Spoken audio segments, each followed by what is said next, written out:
to introduce Mark Vlar, who's the head of education at Brown Jacobson. Brown Jacobson are NGA's legal partners, but they're more than that. They're good friends to our organisation. And Brown Jacobson have a reputation for providing high quality legal support to schools and trusts. And Mark himself, he's a chair of a board of trustees and a national leader in governance. So he has an absolute intuitive understanding of your professional advisory role. And so there's no one better to give you an update on the legal landscape for boards as it stands right now and how it's changed. So it's lovely to have you with us, Mark. And I'm going to hand over to you now. Many thanks, Steve. Morning, everybody. Hope everyone is well. Ella's very kindly going to be doing the driving of the slides for me, so I'm afraid there will be a bit of next slide, please, going on here.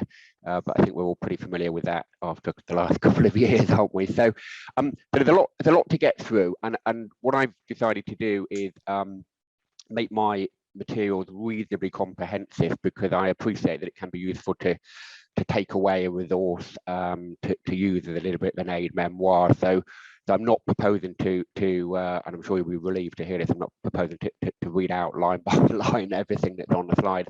There's a lot of detail there, but I've tried to be comprehensive and hopefully orientate you around a number of moving pieces that are going on at the moment, some of which you may be familiar with already due to the work that you're doing, and perhaps some that aren't so familiar. So I've set out an agenda there. You can see it's quite a range of different areas I want to touch on. And what I'm trying to do is really focus on, given the diversity of input that governance professionals now provide, I'm trying to really cover some significant amount of ground, conscious that different people will be doing different things, but hopefully there's something in there that will be useful and relevant to all of you. Okay, so next slide, please. So I thought I'd start, and I'm very conscious that almost exactly this time last year, I was attending this conference and invited to provide a legal update. And of course, at that point, we were a little bit earlier in the pandemic. And so I did cover off the very live issue of virtual meetings and where the legal framework seemed to have got to on that. So I thought it'd be remiss of me not to just provide a bit of an update on that. So looking at maintained schools initially, obviously we'll all remember vividly, I'm sure, the guidance that came out from the DfE right at the start of the pandemic in around March 2020, that saying that schools should not be meeting, governing bodies should not be meeting in person, and they should use video facilities. And I thought it'd be, what seems to be settling down, and I'm sure this is probably reflected in your own schools and trusts, is that as we move forward and hopefully progress away from the pandemic, people are mixing. They're taking a sort of hybrid approach to having some in-person meetings and some online meetings. And I thought it'd just be useful to clarify that actually that there is, although obviously we had the guidance coming out of the DfE in the thick of the pandemic, certainly that is perfectly permissible within the maintained school sector. The regulations do allow alternative arrangements. So it's really a continuation of that. And in my experience, what a lot of people are doing is trying to get the best of both worlds, and then perhaps for full governing body meetings, using those as an in-person event, but perhaps for committees, using the convenience of an online approach. Next slide, please. So moving on to Academy Trusts. So in terms of board meetings, again, we had guidance from the DfE right at the start of the pandemic around encouraging people to hold those meetings online or by telephone or video conferencing. But what had happened, and I think this was pretty predictable that this would happen, is that when the latest version of the Model Articles of Association came out last summer in June 21, they were updated at that point to provide for trustees to be able to attend meetings remotely. There were certain sort of provisions and stipulations set out in the article, that Article 126 around that, but it was very much bringing that element of the articles up to date to allow for that to happen. The difficulty we have now at the moment, of course, is that we've got an academy sector where some people for various reasons, will be on the more recent articles and some won't, and therefore some trusts will have provision within their articles that allows them to continue with remote meetings should they wish to do that, and others won't. So I think what we're seeing, and I would imagine governance professionals in different trusts may be involved here, we are seeing some consideration of whether it is worth amending articles where they are the older versions to enable that to carry on for virtual meetings to be used where minded to. That's not an entirely risk-free enterprise, because what the DfE won't allow you to do is just tweak that element of your articles. If you're going to go on to the new model articles, you will almost certainly have to take them as an entirety and as a whole, and therefore you'd need to look very carefully to make sure you knew what was going to be what you were going to have to buy into as a result of that. But we're certainly seeing that as a catalyst, I think, for a number of trusts to consider whether they use that to update their articles of association. Next slide, please. Members meetings in the context of academic trust, that's slightly different.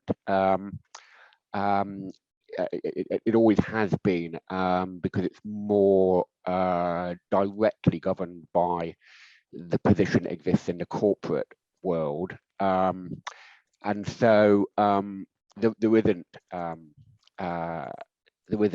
hasn't ever been provision for that. What we had during the pandemic was a temporary provision that allowed AGMs, members meetings, and AGMs to be conducted virtually, but those provisions have expired. And I'm going to be using that expression quite a lot this morning, because there are a lot of provisions that were brought in various different areas of the law and that applies to education providers that have or are close to expiring, and where we are slightly sort of caught between two situations where we're in transit at the moment between, if you like, what existed in the pandemic and what potentially might be decided upon as the way forward. So that's going to be a common theme that hopefully I can help you with.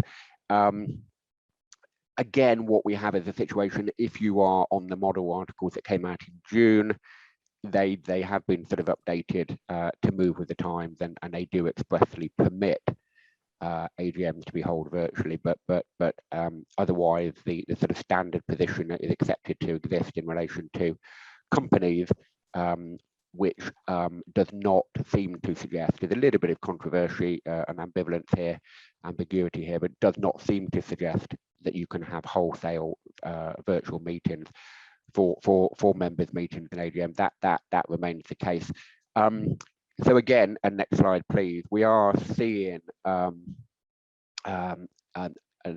we are seeing a number of trusts exploring that avenue, and again, by far the most straightforward way of dealing with that, if an AGM online is important to you, would be to consider updating your articles onto the model from June last year. I think it's a slightly difficult one, because I think many trusts, in my experience, value the AGM in particular as an in-person event to bring people together. AGMs by definition don't happen that often, and therefore if you're not able to even come together on an annual basis for an AGM that in person, that can be very challenging, I think, in terms of maintaining the team, the governance team. So that may be something that could be a driver here, but I thought I would update that position as well in respect of where we've got to for academy trusts and members meetings and AGMs. Next slide, please.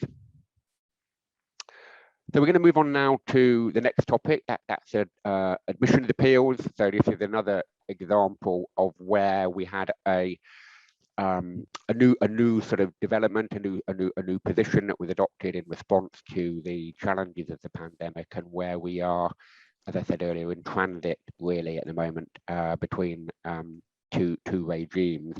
So we had, many of you will remember, a couple of years ago now, we did have some new specific coronavirus amendment regulations. I'm sorry.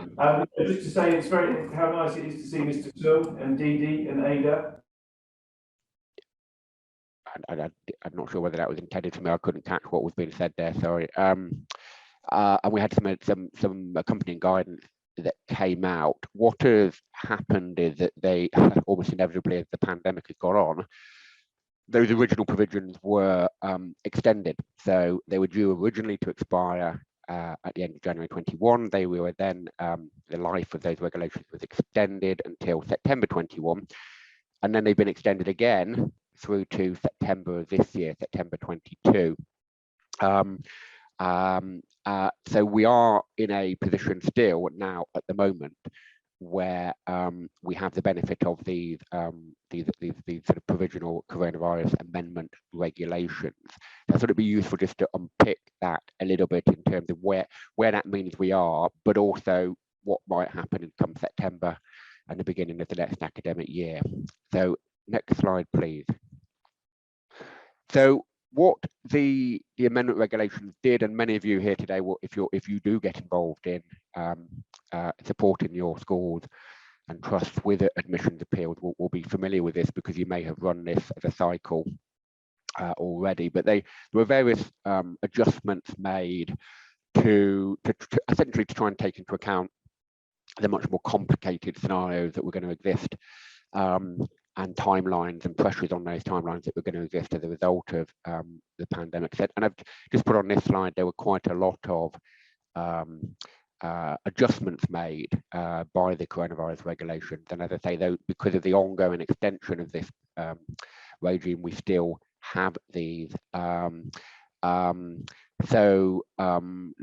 was different timelines that were put in there. I won't read them out one by one, but lots of additional sort of provisions and flexibilities to allow admission appeals to work in the pandemic world. And we still have the benefit of those. Next slide, please. And a lot of it was time-based. A lot of it was sort of deadline-based and interval-based. Which of course is going to be very, very key for governance professionals who a lot of the responsibility for making sure timelines are adhered to, I know, will fall on you. But then of course there was also the remote access point. That was a common theme, and as I've said already, in many areas of education law during the pandemic, and we are, I think, adjusting to and considering as a sector what we want the sort of permanent position to be. But we do have continued remote access for, permissible for appeal hearings at the moment. There are some caveats to that, which you can see there at the fourth bullet point, ABC. It can't just be a sort of a default position. There needs to be consideration to check that if it's done remotely, the parties would be able to fully present their case, that each participant would have suitable electronic access, and above all, that the panel itself would be comfortable that the appeal would still be capable of being heard fairly and transparently, and a governance professional will probably play quite an important role in making sure that that is a considered decision, and there's a level of audit trail behind that in order to make sure that you are able to legitimately continue on a remote basis. Next slide, please. Which is the point I'm making on this slide, really, that the governance professional you would expect to where they're involved in admission appeals to just make sure that those points A to C that I mentioned are actively engaged with. I think at the start of the pandemic, people were more guarded about making those judgments. Everyone is a bit unfamiliar with that format, and obviously people have built their confidence. So much of the world has now gone online in terms of Teams and Zoom, and therefore I think it is more straightforward, I think, for people to feel that all of those things, all of those provisions can be ticked. In particular, C, around the fairness of the hearing and the transparency of the hearing. I think some people's hesitancy about that format perhaps is not so problematic as it was originally. So I think, yeah, but I didn't want you to think that we now moved into a world where it's just a default position. There is still a requirement to make that assessment. Next slide, please.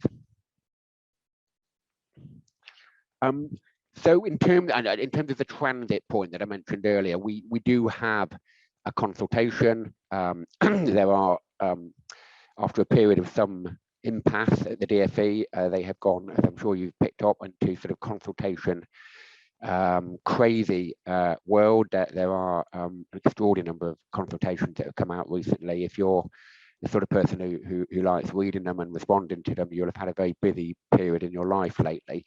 The School Admissions Appeal Code consultation is still live. That only for a few more days, admittedly, but it is still live. And what is in part being consulted there is effectively bringing in some of those temporary measures that I've just been discussing, making them permanent. So actually saying, look, we experimented, we explored a new way of doing things as a result of the pandemic. Some of that was worthwhile persisting with, there were benefits to it. And so we're going to consult on whether we should continue that. So the current regulations, as I mentioned earlier, the temporary regulations that we have the benefit of now, they are going to expire on the 30th of September, so near the beginning of the next academic year, and subject to a new piece of a new code and a new set of regulations coming out, then we will revert to the previous position. But I think things are on track based on the consultation. I think we're on track probably for some new a new code, new school admissions appeals code to come out that will define a new position. But I think very sensibly they have already thought about the fact, well, okay, so what complications could flow out of a situation where you've got some admissions appeals already in progress as of the 30th of September. How would we manage that sort of overlap? And you can see that they have very sensibly thought about some of those implications, including saying, look, actually, if you've got something, if you've got an appeal already, some appeals already sort of actually sort of moving, then some of the time limits and the provisions of the temporary regulations will continue to enable you to see those through, which I think has to be right, because if you change the regime midway through, that's going to make life extremely confusing and difficult for everybody. I think in practice, as I say, I think we're likely to have a new code and guidance and regulations in time, but we do have that backup plan to smooth things over just in case they don't come through in time. Next slide, please. Good. Okay, so I'm going to move on now to exclusions. Again, another area where we had temporary provisions that came in to make some adjustments to the processes and the framework during the pandemic.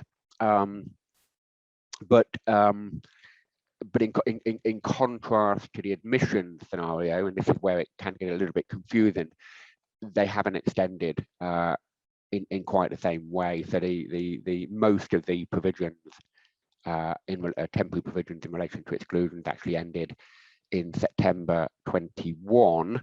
The provision for virtual meetings that could carry on, but only up until the 24th of March.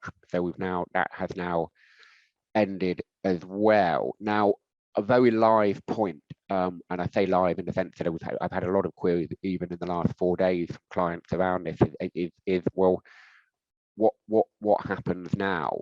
A lot of people have been using virtual hearings, and I think a lot of people have found them very useful as well. So, sorry, yeah, it's 20. I beg your pardon. I've just seen the chat. I bet there's a typo there. It's 24th of March 22 last week.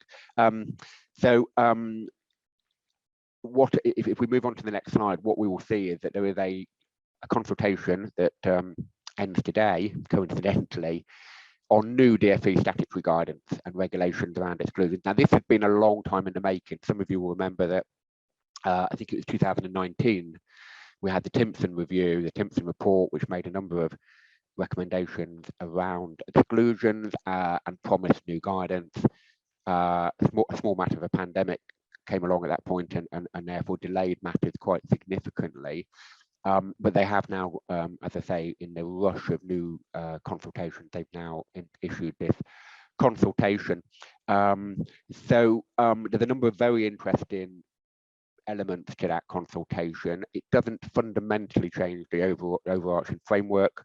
It's just the basic structure will remain very similar, but there are some interesting elements in relation to different roles within the process. And one of the ones that I think is particularly interesting, and from a head teacher's point of view, that I would flag is that there's a consultation on removing the option of a head teacher to rescind permanent exclusions, which I think a number of commentators are concerned may have some unintended consequences. There's some provisions around tightening up timescales as well in there, which I think probably, if they come in, will be very important for governance professionals to update themselves on. And then if we look at the next slide, we can see another really, I think, very worthwhile development in the proposed regime is, many of you will know that if an exclusion gets to, for example, an IRP, then sometimes you'll see what's known as an SEN expert. But I think what they're now proposing to do is to say that if we've got a situation where a social worker or a virtual school head teacher is involved in the excluded students' education, then they should also be centrally involved in all of the discussions around exclusion. So, and I think that's a very positive development, potentially, if that comes in, to make sure that that element of a particularly vulnerable cohort of students, that is properly looked at, properly understood. Next slide, please. And then there's some changes for governing bodies proposed as well. Interestingly, there's a proposal that there should be all schools and trusts should actually have an exclusions policy, so not just a behaviour policy, an exclusions policy that would make it clear how that exclusion process works. And I think there's also, and this is an interesting one as well, an obligation on schools to sort of oversee, governors to oversee statistics around exclusion and the characteristics of those who are being excluded. We all know that nationally the statistics show that there are certain categories of students who are much more vulnerable to being permanently excluded, and also much more vulnerable to the impact and the effects of permanent exclusion. And I think encouraging governors to engage in that and track that bigger picture, I think, is also a very positive development here. Next slide, please. And then the last bit is around bringing it full circle, is virtual hearing. So as I say, the provision ended last week for virtual hearing. Then there is part of a consultation where they are saying, look, should we allow that to continue? My experience is that many people who I've worked with have and I say this in terms of clients, but also reports I've heard of the benefits that parents and carers have had, that many like the convenience of the virtual hearing. They like the fact that you can fit it in much easier around their working day and things like that. So it'd be interesting to see whether this is brought in. But we do have this odd situation at the moment where we have a consultation that could bring in a position where their virtual hearings are become a permanent feature, but the temporary provisions have run out, which, as I said, hasn't happened for admissions. That begs the question, and it's a question I've been asked a number of times this week, well, what is it possible to do a virtual hearing today and in the intervening period? And I think my view on that is well, if you take a very clear view based on what the legal provisions are, then no, because there is no provision. However, the DfE exclusions guidance is statutory guidance, and many of you will know that that means that if you that you have to follow that guidance. Statutory guidance has to be followed unless you have a good reason to depart from it. Now, I think there is an arguable case that if you can show complete agreement that all of the parties, so the panel, the school, the local authority, and most important of all, the parents are in agreement about running it virtually, then that could be the basis to depart from the statutory guidance. Now, that is certainly an arguable case, but it is not a defined position. And we are trying to get some clarity at the moment from the DfE policy team about that. In fact, a colleague of mine was talking to the NGA only yesterday about that. So it isn't a terribly clear picture at the moment, but I thought it'd be helpful to say that, you know, we do think there's an arguable case for continuing, but it would have to be with the complete consent of everybody involved to make sure that there wasn't any then challenge around that. Next slide, please. Good. So complaints. Yeah. So this was a special request actually to include complaints, and I think I can probably understand why, because certainly my observation would be that the volume of complaints that schools are receiving, schools and academies are receiving, and also the nature, the engagement, the emotion involved in these complaints, and in some cases the aggression involved in these complaints has escalated in the last couple of years, and I think that's probably just human psychology. We've all been under a lot of pressure and a lot of stress, and I think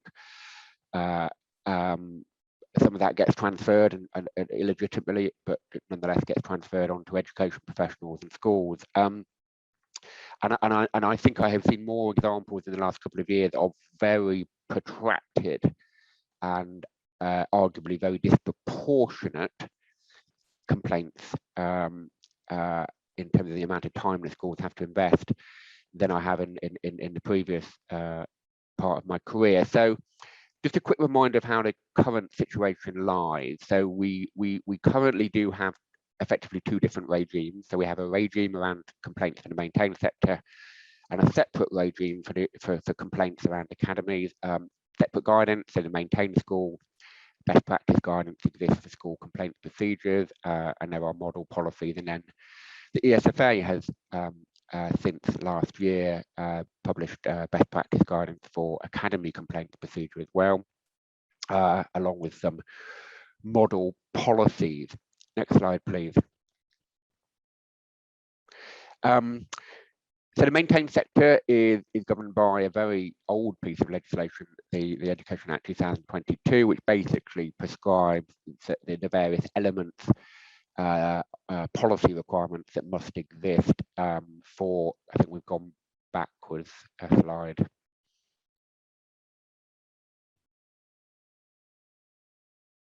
Okay, the next one. Wonderful, thank you. But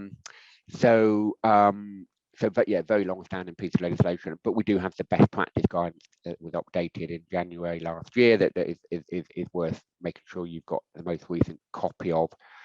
The regime, next slide, please. The regime in respect of academies is distinctly different, and that's simply because the underpinning legislation is completely different. So the way it works in the academy sector is that an academy is, from a technical legal point of view, an independent school, and they are therefore governed by the independent school standards in respect of complaints, and then the academy buys into that arrangement via its funding agreement. So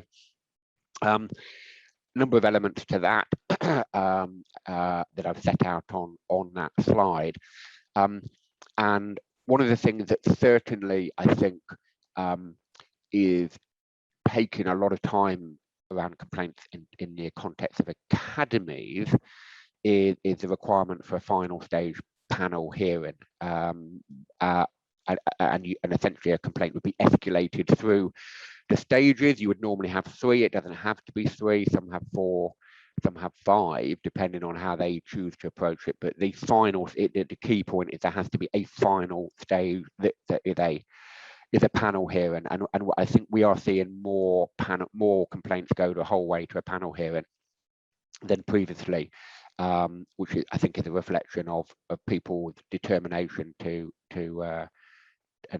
really progress their complaints to the maximum extent. Next slide, please.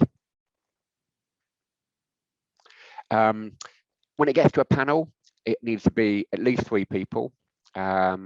All 3 of those people should have no direct involvement in the complaint before, and one, and this is a really important point, and one person on that panel has to be independent of the management and the running of the school. Now, helpfully, because for a long time there was no guidance actually on what that might mean, that independent of the management and running of the school, what that might mean in the context of a multi-academy trust. And the obvious question was, if you had school A in a MAT, could they use the governor, for example, from school B in the MAT to be on that panel? And the best practice guidance now does say that is permissible, as long as they have had no direct involvement in the complaint, which I think is helpful, because it means that MATs can sort of have reciprocal arrangements between their academies in terms of panel hearings. So I think that's a really important development. If we move on to the next slide, what I'm also seeing unquestionably, and this is, I think, unfortunate, but will certainly have an impact, I think, on you as governance professionals, is not only are we seeing more matters go all the way to the end of people exhausting the complaints policy, going away all the way through to the process end, we are also now seeing more parents even then thinking, right, well, I'm not happy with the outcome and I'm going to take this further, which of course has an impact on you in terms of the management of that.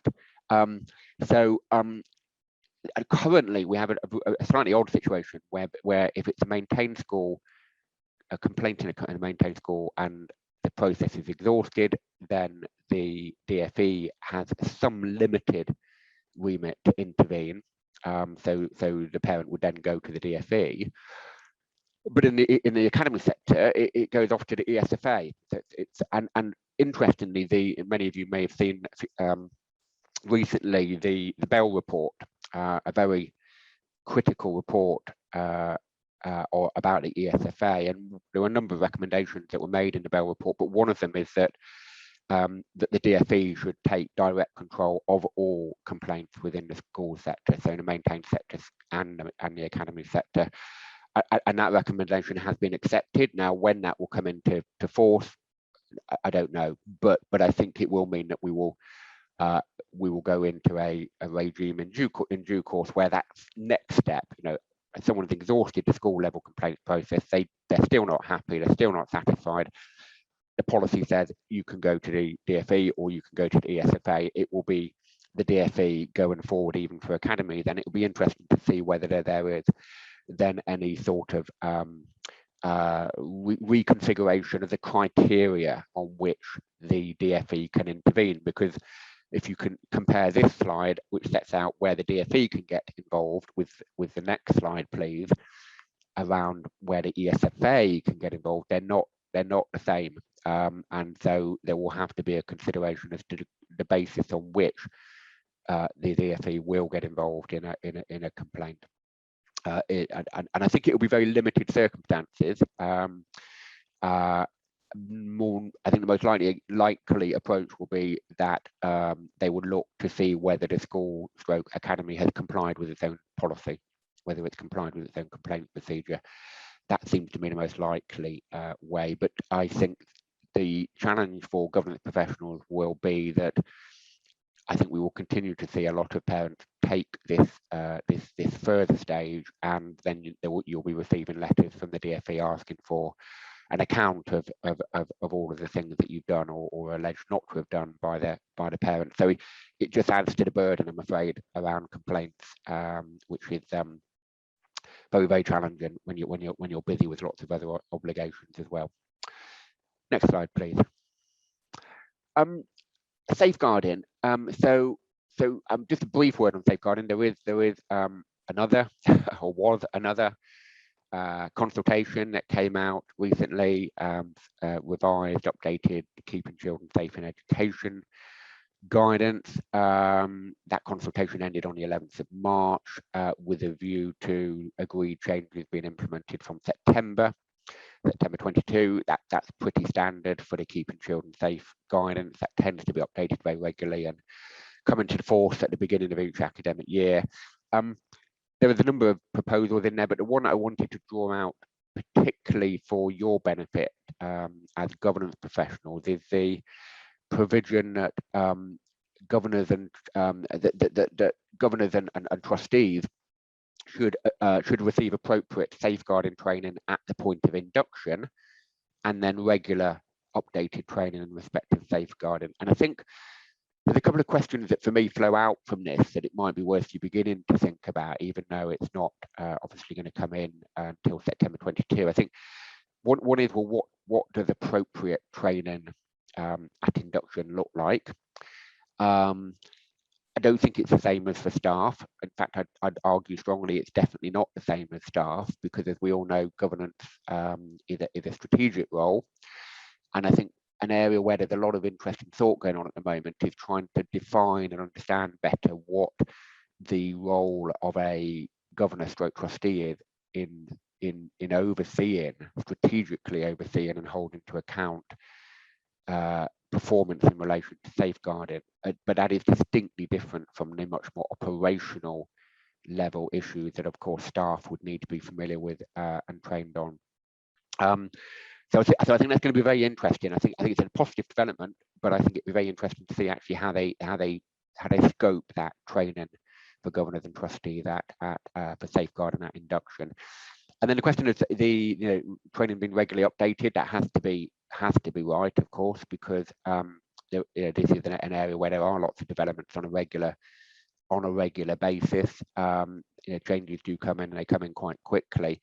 I suspect they will define it. They haven't at the moment in the draft guidance what regular means. I think our view, the prudent view, would be to go with an annual refresher, and then updates on any significant developments that take place sort of between those annual refreshers. It's just such an incredibly important area. You don't need me to say that, to tell you that.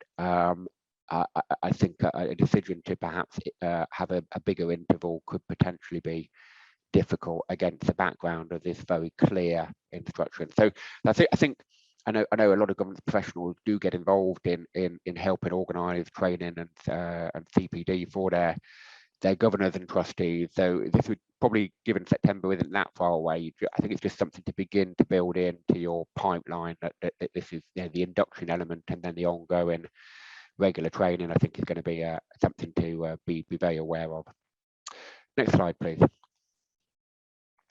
And then just to finish, and I don't want to say too much about this because I've seen the agenda, and I'm sure it's going to come up inevitably and very properly. It will come up in various junctures, either yesterday or today. But obviously, you'd expect me to at least acknowledge, given I'm giving you a legal update today, the fact that this week we have obviously had two, in addition to all the consultations I've already mentioned, we've also got a sort of position in transit around the Sen Green Paper that came out on Tuesday, and then obviously the White Paper that came out the day before. So Green Paper, by definition, rather more generic and vague at this point.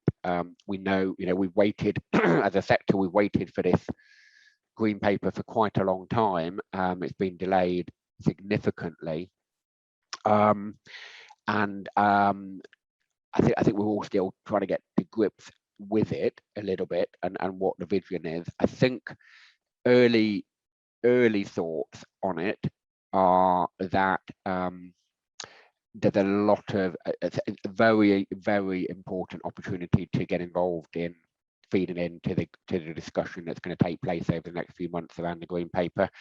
And I think the really key thing for me is to try and push it to a position where it becomes slightly more pragmatic and slightly more realistic.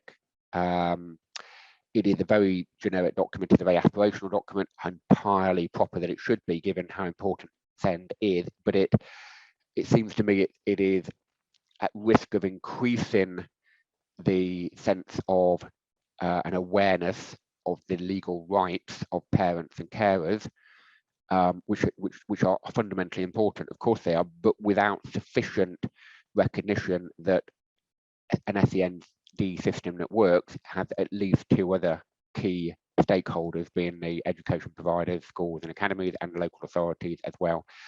And for me, there's too much emphasis at the moment on the one element of that triangle and insufficient on the other two. And I was having an interesting discussion earlier this week with a sector organisation who are very concerned. It was an organisation that represents education leaders rather than governance, who are very concerned that about where this might be heading and how problematic it could become.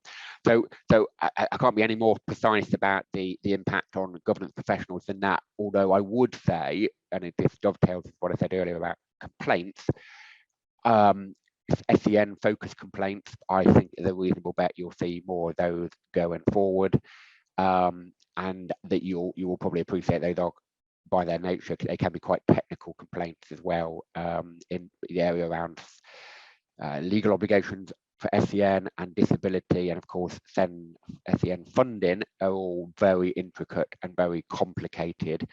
Sorry to bring the bad news, but I think that probably at least one thing that you will see as governance professionals that comes out of the green paper. But let's wait and see. But I think it is, just because it's a green paper, for me, I don't think it's something for us in the sector to sit back and think, okay, well, let's see what the next incarnation looks like. I think if it's important to you and it's important to your school and trust and your colleagues, now is the time to get stuck into that debate as quickly as possible.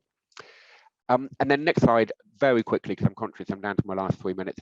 So the white paper, this will inevitably be mentioned by a number of other speakers, I'm absolutely sure, so I don't want to say too much about it. I suppose two points. So one is, inevitably, when the white paper was trailed, and it's been trailed for a very long time, I think we all thought it was coming out last Easter, and it didn't come until this week. But the focus has always been up until now on the academisation element of it, and I would just say, don't lose sight of the fact that obviously there are 4 parts to the white paper, and only part 4 relates to the vision for the further academisation of the sector by the completion of the academisation sector by 2030. So I think that's the first point. There are lots of other important themes in there. I think the second point is, though, that I think there's a very important difference in tone between this white paper and a white paper that many of you will recall came out in 2015 under Nicky Morgan, which was very radical and quite a lot of sort of political rhetoric in there, quite ideological. And you will also probably remember that it crashed and burned and didn't go anywhere very fast or at all as a result of backbench opposition. This is a very different document. Obviously, we've had 6-7 years go by in the meantime, but it's a very different document, and I think it reflects the very different Secretary of State for Education that we have. It's a very, my view is it's a very pragmatic document. It's a very solution-focused document rather than an ideological or particularly radical document. And of course, the timescales are also reflective of that. 2030 has been the long stop for an ambition to have everybody in multi-academy trust or in the process of joining. I think is a more measured approach. I know lots of people in the room today will have very strong views about whether that is the right direction, but I think, and I say this as a trustee, I think what has been very challenging over the last 3 years, given how our role involves coming up with strategic visions for our trusts and delivering on them, it's been a very difficult environment with a lack of clarity about what the landscape is going to look like, because obviously the DfE hasn't been saying very much about it. Whether we agree or disagree with the direction of travel, I think it is helpful overall to know what the vision is now for the sector, and to in the eyes of the government to unify that system, that school system, around the multi-academy trust model. So as I say, I'm not for one moment overlooking the fact that people will have their own very strong views on that, but I think the clarity in itself is helpful, and it will enable those of us involved in governance, whether that be trustees or governors or yourselves as governance professionals, to have that clarity around what strategic intent you should logically be pursuing for your schools and your trust.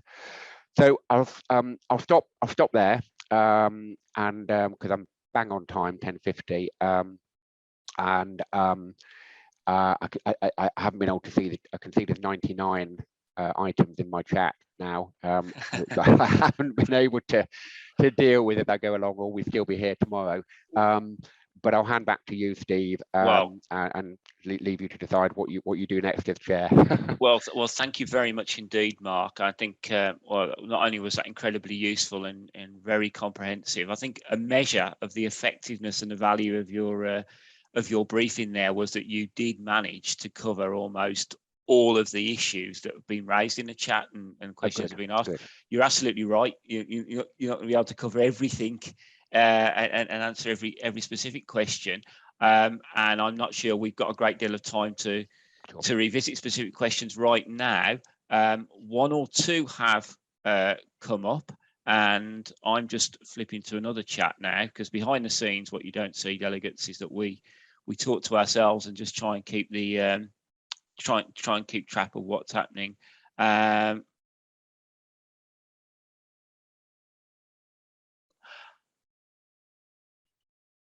Okay, so Mark, I'm just reading a question now that you might be able to answer on the spot. If not, we'll get back to the we'll respond in time. So it's with respect to the record of all formal complaints. I'm reading this as it's written down. Okay. Is this complaints that have come to governor level, or any written complaint to the school? What about complaints that refer to the chair, however, whether they've not been formally through the head teacher and therefore get referred back to the head to initially resolve? So the question fundamentally is that is it any written complaint that the school receives that has to be recorded? I think that's the essence of the question. I think if you receive a written complaint, yes, I think that will be the prudent thing to do.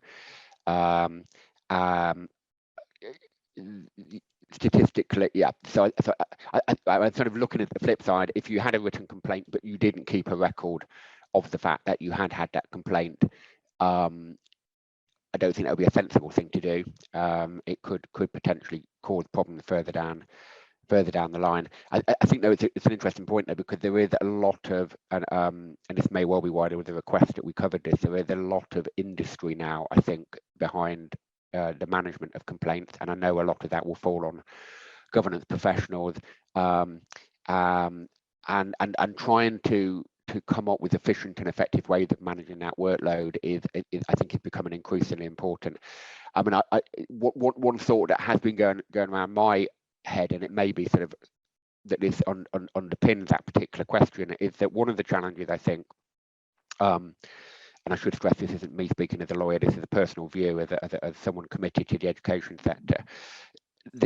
While I absolutely acknowledge the importance of parents and carers as end users having, they absolutely must have the ability to complain if they're unhappy with the service, there is no benchmark, there is no threshold at all of any kind, of the kind that in many other public sector organisations there would be, where the school or the organisation would have the ability to make a rational, considered judgment. Look, this a proportionate way of dealing with this would be X. The problem we have in the school system is any complaint at all that comes in has the fundamental entitlement to then go through if the parents wish, go through the entire process. So once it gets going, unless they lose interest or you happen to give them the answer they're looking for that they're happy with, it will go the full distance, and that's very, very time consuming when you multiply it so many times. It's a very complex area, and I know from my own experience as a local authority support officer that sometimes it's actually proved to be a false economy to try and resolve the complaint informally with all good intentions, because what you actually end up doing is stringing the process out by trying to nip it in the bud isn't the right way of putting it, but by trying to find a sensible resolution that avoids all parties going through what is not the best, not the nicest experience, having to go through a formal process, and then you end up finding that actually those best efforts, you would have ended up, if you'd have actually gone straight through the formal process, you would have saved everybody time and probably a bit of emotion as well. And I think that's spot on, Steve, absolutely. And I get, quite rightly, I get queried by my clients sometimes. It's not always the right advice, but sometimes I am saying to people, look, I know you don't want to go to a panel, but believe me, the quickest way to get this behind you is just to get on and get, because it will go to a panel. So you might as well make it as streamlined as possible. And then, it could go to the ESFA, it could go to the DFE. You can't stop that happening. If it's going to happen, let's get it through and get this behind you so you can get on with the business of running the school. But yes, so I agree completely. You can have a false economy and the frustration that comes with that of trying to deal with it earlier down the chain. So. Okay. Well, Mark, that's been incredibly helpful. We thank you so much for your time and for your insight as always. We hope we can call upon you again at future conferences, because we know just how much our guests enjoy hearing from you. So thanks very much indeed.